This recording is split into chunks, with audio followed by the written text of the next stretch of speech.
Take a deep breath, Oxford fans, just like what I've done, because I think we're in for a very, although exciting, very stressful last 8 games of the season. But welcome back to OUFC Fan View. It's Ian here once again, and it's time to do another review of another Oxford United game. And it's going to be a little bit different, and this may be the format that I move to from now on. It's going to be a little bit shorter, a little bit more streamlined than what you've seen in the past. I hope you are going to be okay with that, but we're going to be looking over the game that Oxford had today at home to Watford. There's been a lot of misery, there's been a lot of doom and gloom around United, sliding down the league. Sides all around us seem to be winning.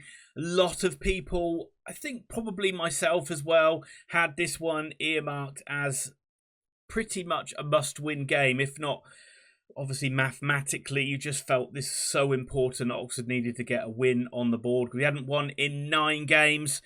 And really, after defeat to Hull, you were scratching your head and wondering where the win was going to come from. But thankfully, Oxford did find that win. They got that monkey off their back. Precious, precious victory for United today over Watford. Certainly wasn't pretty. Certainly had to work incredibly hard for it. And Oxford win it by the slenderest of margins. It finished Oxford United 1. Watford 0. Whilst I'm delighted Oxford got the win, the overriding emotion at the moment is just simply, pure and simply, relief that Oxford finally got a victory. Things were looking pretty bleak for Oxford. They were sliding more and more towards that drop zone. As I said, sides around us were winning. Sides around us won today, so it would have looked absolutely disastrous if Oxford would have even drawn the game or maybe even lost the game. I mean, it didn't look likely we were going to find a goal in this game until we did, but it was just ever so important that no matter what, hook or by crook, Oxford found a win today, and it's exactly what they did. It wasn't great. There's still a lot of problems with this Oxford side, but they got a win, and we can go into an international break now off the back of a very morale-boosting victory, and hopefully a morale-boosting goal for the match winner in Sirki Dembele, who, let's not beat around the bush, had a poor game today, didn't really offer anything, looks kind of devoid of inspiration out there on the field, but that goal hopefully might do absolute wonders for him. Let's hope that he can channel his inner Josh Murphy, and we started to see the best out of Murphy when he finally broke his duck for Oxford and started scoring goals. Hopefully that will be the same for Dembele. But it really wasn't a great game. There wasn't a lot of quality on display, certainly from Oxford. The more quality that you saw on the ball was certainly from the Watford players, particularly through the middle. They won that midfield battle for a lot of the game today, despite the fact of Volts and Brannigan working extremely hard in there. Whenever the Watford players got on the ball, they just had the ability to turn away from danger, create space for themselves.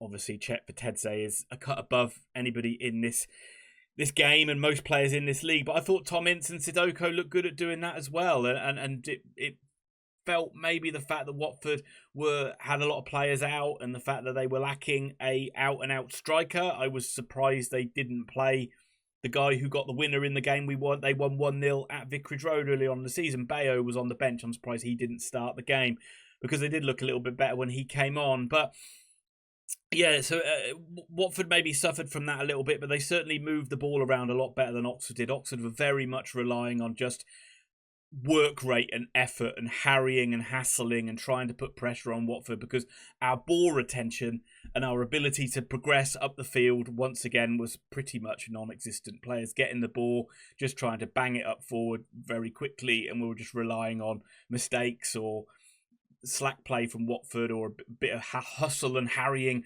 from Mark Harris, who I actually thought did really well up there today. Not so much from Ole Romane, who I thought had a poor game, but I thought Harris worked his absolute socks off for little reward, but did play a pretty important part in the goal. And despite Gary Rowett playing a pretty attacking lineup, Brannigan passed fit, and it was pretty important that he came back into the side because I thought he was really good today. Didn't look like he was carrying any sort of a knee injury. But you also saw Dembele, Romane, Plaheta all come back into the side. Ben Nelson starting at centre-back for the injured Elliot Moore. I thought he had a solid game.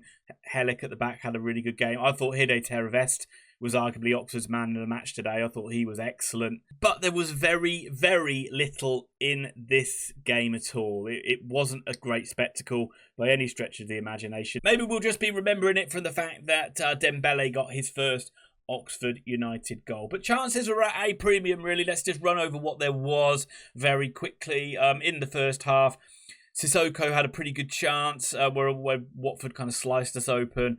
Decent move, but Cumming made a save. Nelson, Oxford's best chance by quite a distance in the first half, heading over. Big chance, actually, from a set piece, headed over the bar. Sierra Alta pretty much doing the same for Watford. Right on the stroke of half-time, that would have been a killer blow. He actually headed it straight at Jamie Cumming, didn't head it over the bar, but decent chance from a set piece. Second half, Dembele got on the end of a Plaheta cross, a rare, decent move for Oxford down the right. Plaheta, decent cross. Dembele sort of arrived on it very late. Couldn't really sort his feet out. A lot of bodies around him and just ended up poking a shot wide. Watford had a bit of a head of steam around about 65, 70 minutes. Pushed Oxford back, had a lot of pressure. Best chance was probably Kiembe smashing a ball over the bar with it, where Oxford just couldn't get the ball clear and it came back into the area. Untidy bouncing ball came to him and he just shot it miles over the bar. But the big moments happened towards the end of the game, really. That's where Oxford got their winner. But before that, Watford went down to 10 men. Abankwah getting a second yellow card. The second yellow was a definite yellow, pulling back Plaheta, but the first one was really, really avoidable. Really, the ref maybe didn't even need to book both players. It was an altercation between him and Plaheta. Did he really need to get involved in it? And then when you're on a yellow card, it was a silly foul to make. And Oxford took advantage of that pretty much straight away. The crowd sensed it. The crowd were sensing a bit of blood in the water, and it was a long ball forward. Harris got on the end of it. Harris was fouled. And all the Oxford players were appealing for a foul, but Dembele got on the loose ball in the penalty area and tucked it home. Great bit of advantage played by the referee, really worked in Oxford's favour on that one, and Dembele took his chance. Oxford saw the game out despite 7 minutes of injury time, and as I said, that is a massive, massive win for United. If there are any Watford fans watching this, I'll be really interested to know your thoughts on this one. Of course, you had like a lot of players out for this game. You're struggling for bodies a little bit. No recognised striker, which I still think was a bit of a questionable choice from Cleverley. But I'd be interested to know your thoughts on the game. Typically, I thought you were very solid all over the pitch, really. It didn't look like Oxford were causing you too many problems. And just it was that little moment where the red card came and then Oxford took advantage of that pretty shortly after, but I thought generally you controlled kind of the middle of the park, and I thought those players had the ability to kind of go past our players and create little pockets of space. And I was actually surprised at some of the subs that Cleverley made in the game. He took off all of Ince, Sissoko and Shatfatedze, and I know those last two were late in the game, but I thought all three of those players were good, and I thought all those three of those players were causing Oxford problems, and I'm surprised they didn't stay on the pitch till the final moments, because you looked more dangerous when they were on the field. But all in all, yeah, it's just going to be one of those shitty away days for you guys where you're going to be annoyed that you couldn't beat a side like Oxford, who are really struggling at the moment, but maybe that's just the way it's gone for you guys away from home this season. Do you still feel you can get in the playoffs? Please let me know your comments down below, and good luck for the rest of the season. Moving back to Oxford now, I'm not much further along in knowing where we stand as a side. This feels like all we can do in games is just battle and plug away and keep the game tight, and hopefully we might nick it like we did today. We could have done the same against Hull, despite it being a real dog of a game. We could have done this. We could have easily come away with a 1-0 win in that one, but we threw it away.